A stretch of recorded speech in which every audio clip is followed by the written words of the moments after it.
1831, a gente tinha a nossa carta de alforria. Pois é, a emancipação é uma carta de alforria.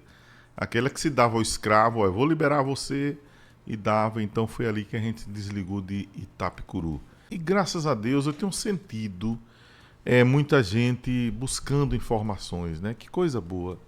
Ontem recebi uma ligação que me deixou muito alegre de um jovem, né, querendo: Pedro, me explique isso mesmo, né? Eu explicava para ele ontem à noite, mas por que não é reconhecido?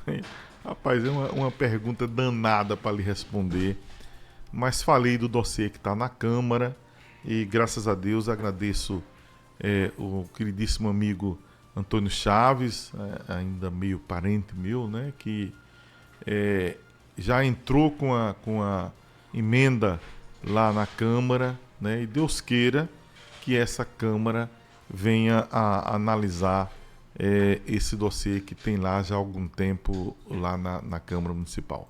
Mas vamos falar um pouquinho disso agora no nosso Turistando. Bom dia, Luiz, bom dia a todos e todas, bom dia, queridos ouvintes da Rádio Jeremaba FM. Quinta-feira, dia de Turistando, a gente prossegue aqui contando um pouco da história da emancipação de Jeremaba. Pois é, 25 de outubro, tivemos a data de aniversário de Jeremaba, a data de emancipação política de Jeremaba, e eu comecei a contar um pouco da nossa formação e hoje a gente prossegue. Pois bem, quando os colonos chegaram para efetivamente ocupar aqui a América Portuguesa, que era essa parte nossa aqui do Brasil, eles se organizavam em torno de núcleos de povoamento, chamados arraiais.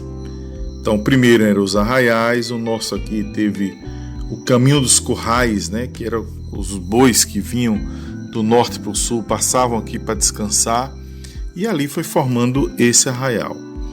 À medida que se desenvolviam economicamente, esses núcleos passavam à categoria de freguesia ou paróquia.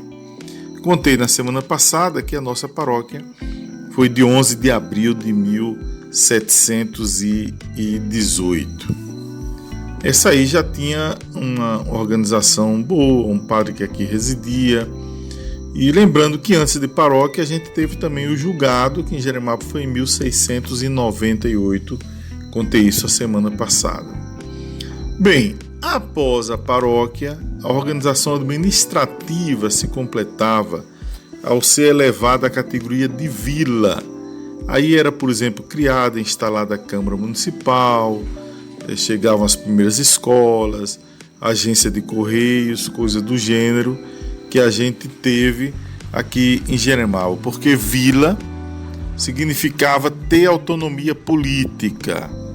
Assim, as vilas eram autônomas administrativamente, e Jeremaba, no dia 25 de outubro de 1831, foi transformada em vila, e a gente teve a primeira Câmara Municipal de Jeremaba, cujo presidente era José Rabelo de Moraes, um sergipano que era quem de fato governava o município.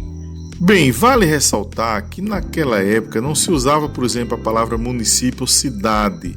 Antes da independência do Brasil, não existiam essas palavras, tá?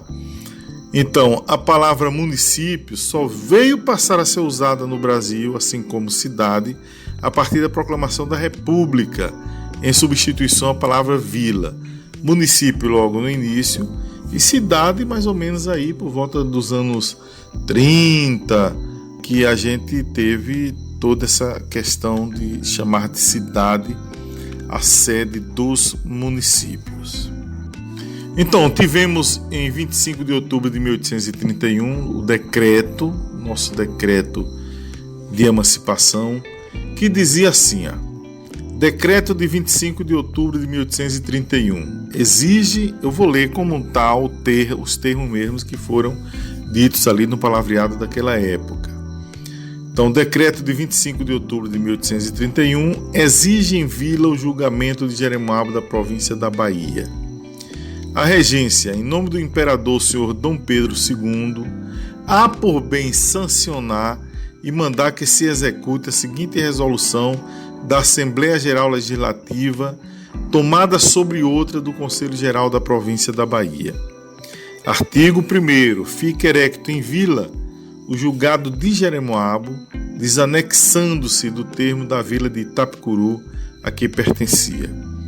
Artigo 2º.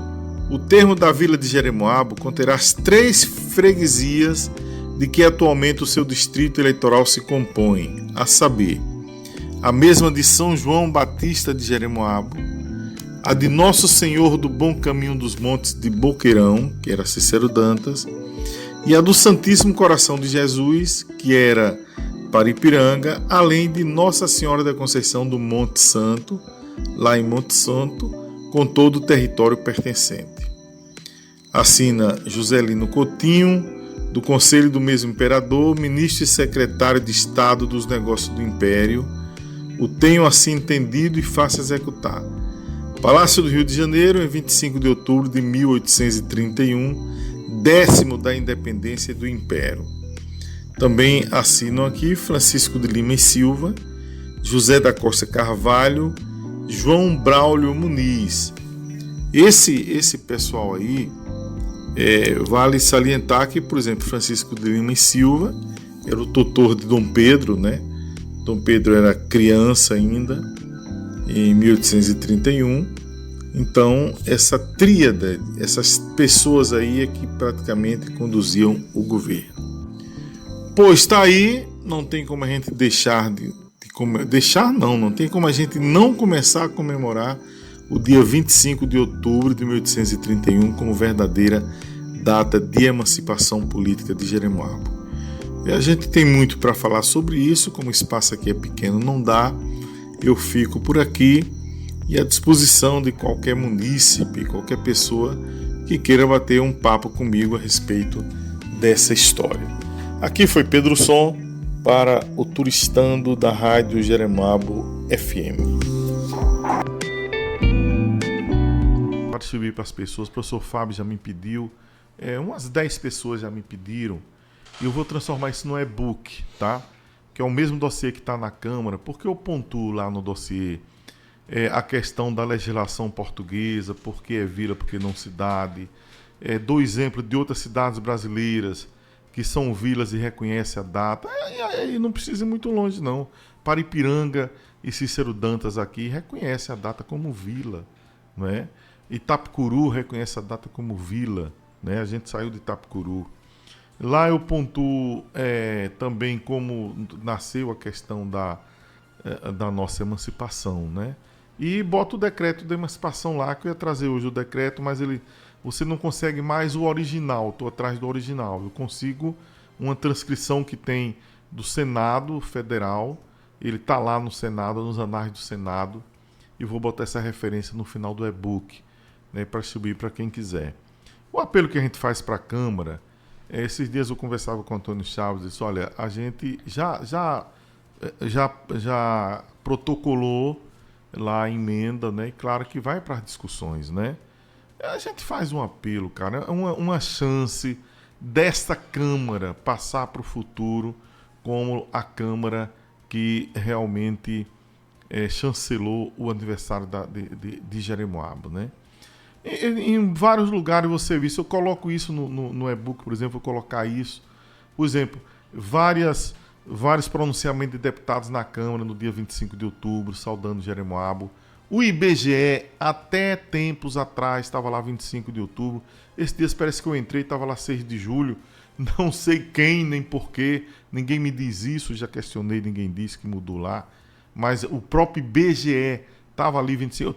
Eu tenho foto, inclusive, printada do IBGE lá com 25 de outubro. Então não há mais, né? Então eu tenho absoluta certeza que a gente vai conseguir essa luta. Dela eu não vou desistir, só com a morte mesmo. E um dia, né, quem sabe a gente consiga fazer essa reparação. Para mim, hoje é dia de aniversário de Jeremoabo.